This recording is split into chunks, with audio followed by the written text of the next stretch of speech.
Hey guys, this is OddOneGaming. This is going to be another Raid Shadow Legends video. Today we are on the main account and I'm going to show you something pretty fun, and that is my brutal Hydra team that I honestly have been working on my Hydra teams for the past, I think, 6 months at least, because well, I always try to improve my teams. I always try to get my teams to be full auto teams for Hydra so that I could get the, the top chests especially.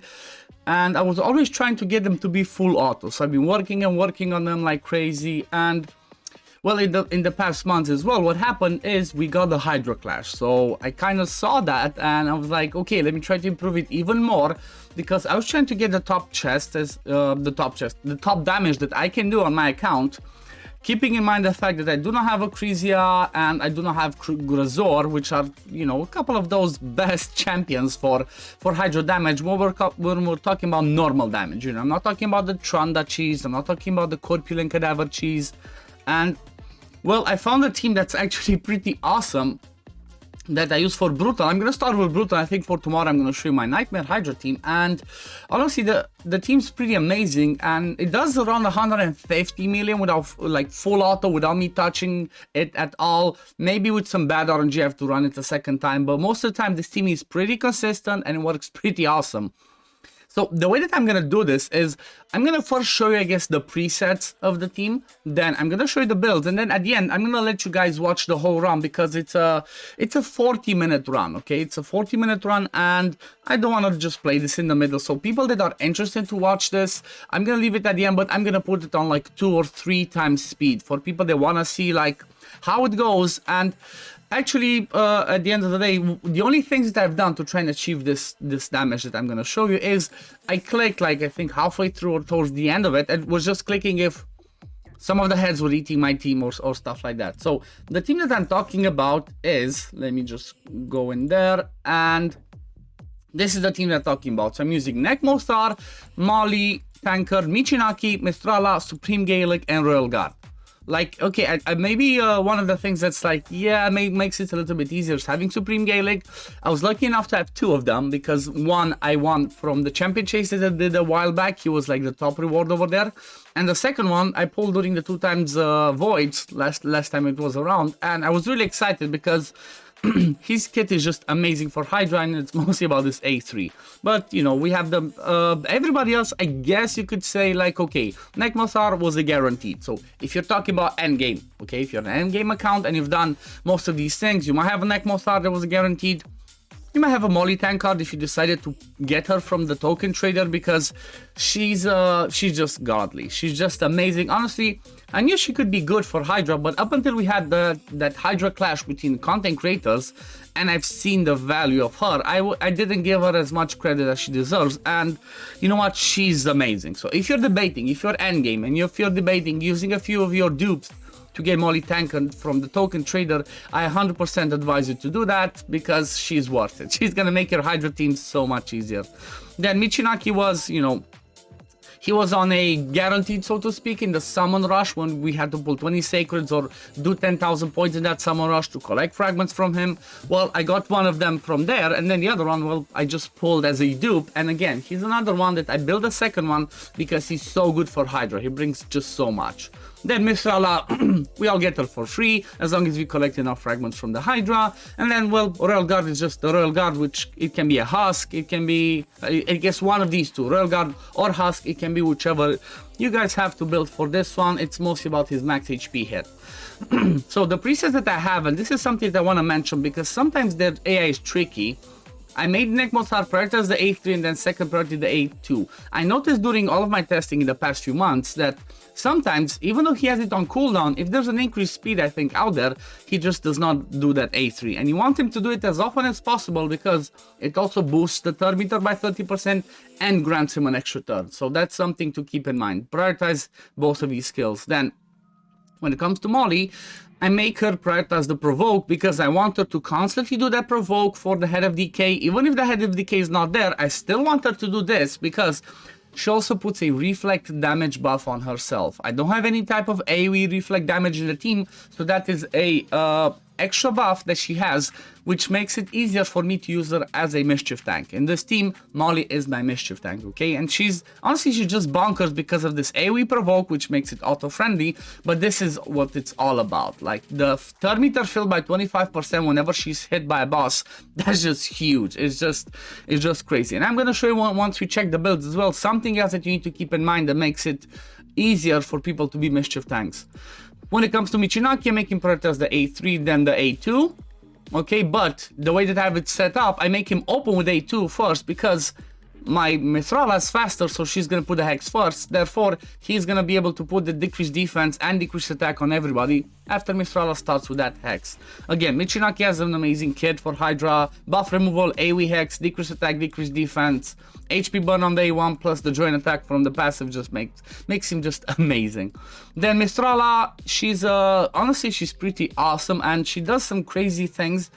She can do damage if you want. She can do, you know, she does a lot of buffs. She does lots of debuffs. So she's just crazy good for Hydra as well. And again, I only realized this after I was testing her in this team. So for her, I have the A2 first priority, then the A3 second priority.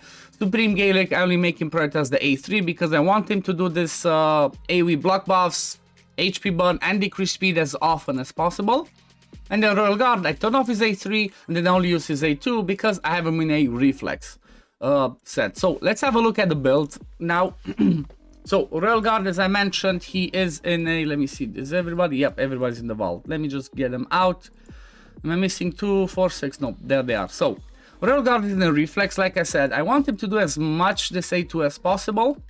He also has 3 pieces of refresh accessories, a little bit of survivability here. I was lucky to have a crit damage one, and then on the banner it's a defense one. You know what? Gives him a bit of extra survivability, and having these ones on refresh banners or like refresh accessories on people that do any max HP hits or whatever hits that you want them to come back to as often as possible is totally worth it. Even if they're not the best, you know, if you lose a little bit of stats, it's worth it. Then, yeah, the stats that I have on him, 221 speed, 100% crit rate. The crit damage isn't as high because, you know what, from what I've noticed, around 190%, 200% is enough. As you know, if you have a decreased defense, he's gonna hit that cap with the enemy max HP. So every other stat I just put into his survivability. Okay, so decent enough speed, 100% crit rate, and then survivability. Then these are his masteries. Honestly, I could even change from support to go down the defense tree because I don't really use him for his debuffs. Maybe sometimes you're gonna see during the run he lands the decreased defense on the A1, so that could be helpful, but I guess this cycle of magic can help because he will have a chance to decrease the cooldown of his A2, so come back to the max HP hit faster.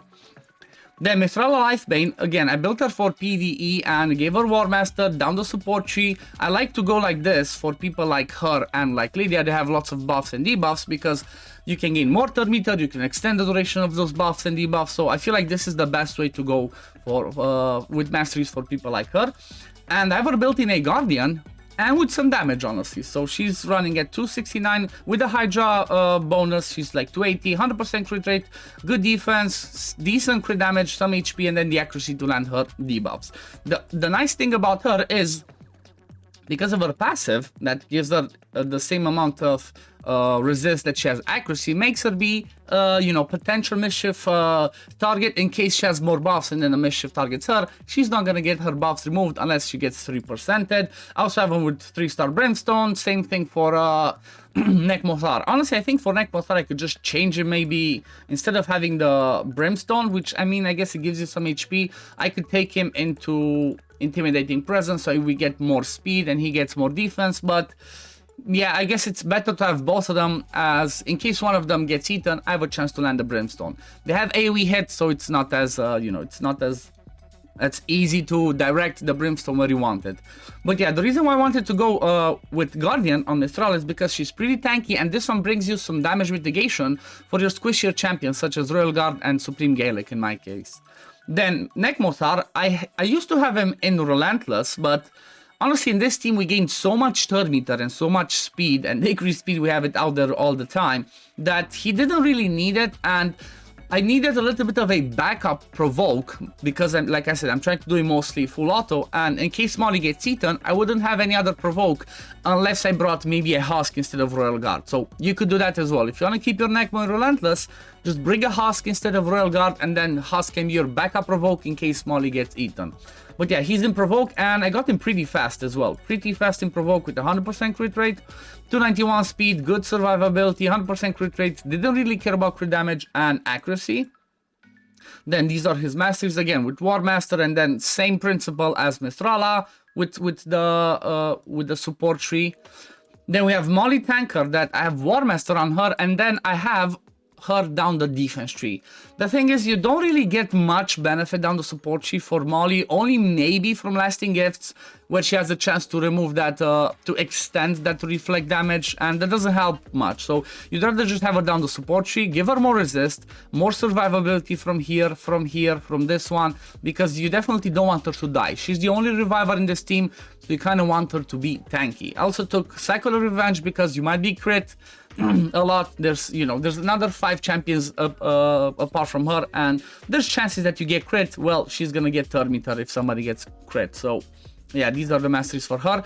And honestly, the reason why I took her down the offense tree, like you could go support and defense, but I chose to go down the offense tree because I don't have a regen or guardian or some other set that just passively heals her. So having Life Drinker and War Master in case she drops low helps. Like this War Master helps her be full HP in association with Nekmothar that brings AoE Leech. Okay, so in case she gets low, you know, I don't have any other way of her healing up because she's in a reflex. So that Leech plus War Master makes her be able to keep herself alive, you know, alongside the increased defense and strengthen and cleanse from Mistrala. But when it comes to Molly, the thing that makes her be the perfect, like I said, the perfect mischief tank is because she has that AoE provoke that puts reflect damage on her. Then I also put a Blood Shield accessory on her. Even though we have an AoE shield from Mistrala, the Blood Shield accessories can help to get her that extra buff. And one thing that's kind of like, I don't know how many people know this, but I learned this again during the content creator clash for Hydra that we had from Deadwood Jedi. Lightning Cage acts as an extra buff. This is something amazing that you need to keep in mind. If you have a legendary that's a mischief tank, like for example Krisk, I changed that even on my Krisk for my Nightmare team. Lightning Cage is another buff that makes it easier to keep the mischief tanking on that person. So that's why I chose it. Even though it's just a 1-star, you gain a lightning orb stack whenever they receive a buff. And think about it, when they come back to life, that's a buff. When they put the poison cloud, there's a buff. Like there's so many buffs that can happen on the enemy side that just makes it easier for her to be mischief tank.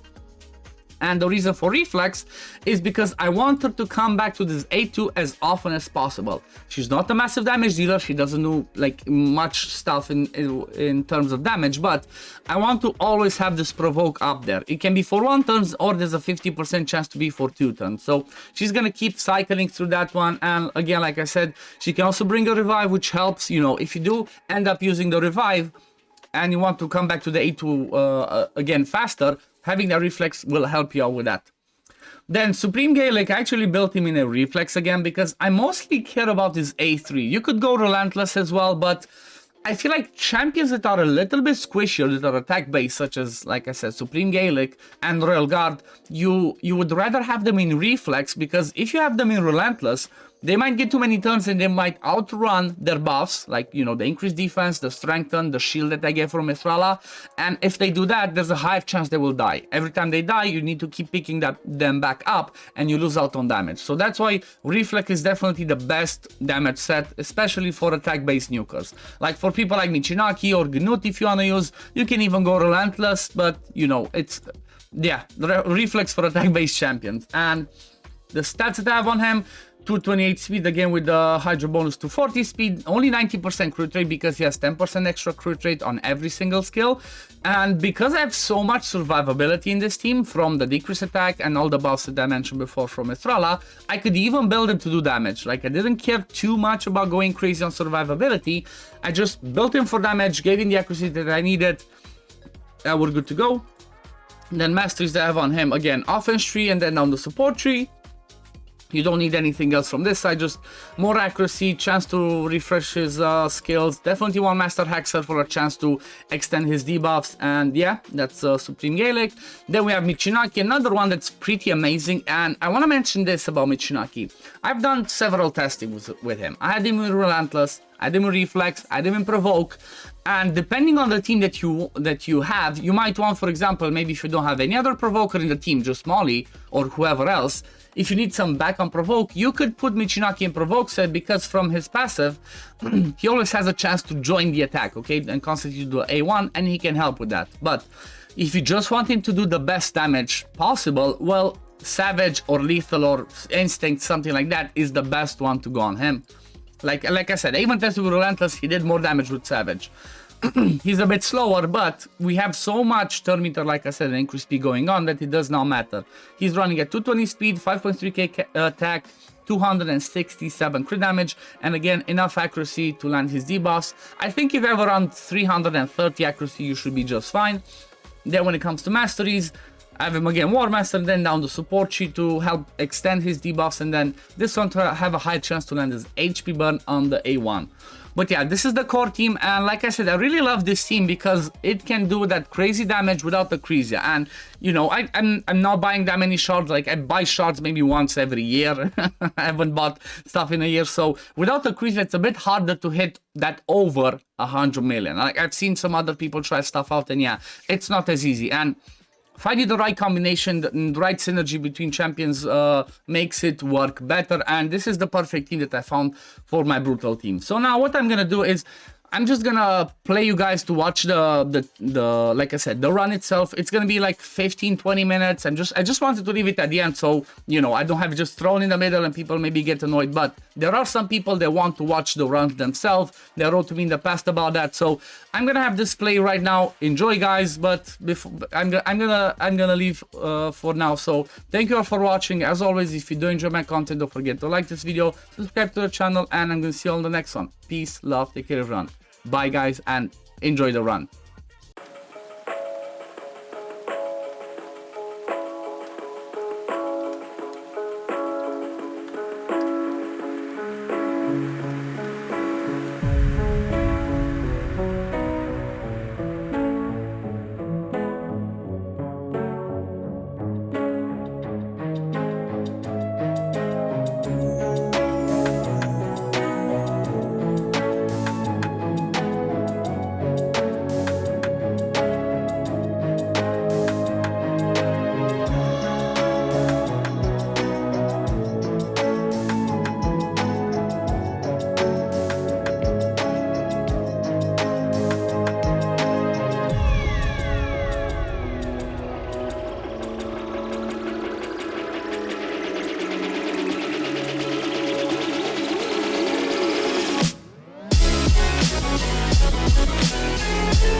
No fui el primero, ni seré el último, pero sé que lo gozaré.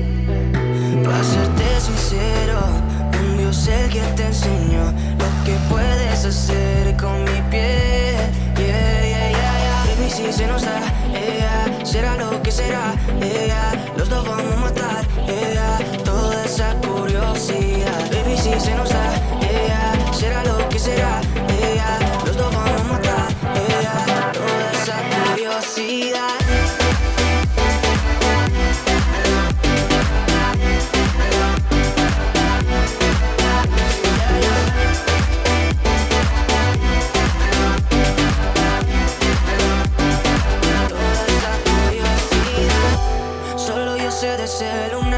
Solo tú comes el pastel. Con estilo siempre te vas, pero te vienes con placer. Me dijiste no quiero nada, pero quieres todo, mujer. Baby, yo te hago soñar algo más rico que la miel, mi droga que te legalicen. No digamos el pecado, que hay cosas que no se dicen. Y en la piel tú y yo jugando, baby, ¿para qué te dices? Y tú solo dices que quieres más, que matemos la curiosidad. Eso es, baby, si se nos da, será lo que será, los dos vamos a matar, toda esa curiosidad. Baby, si se nos da, será lo que será, los dos vamos a matar, toda esa curiosidad.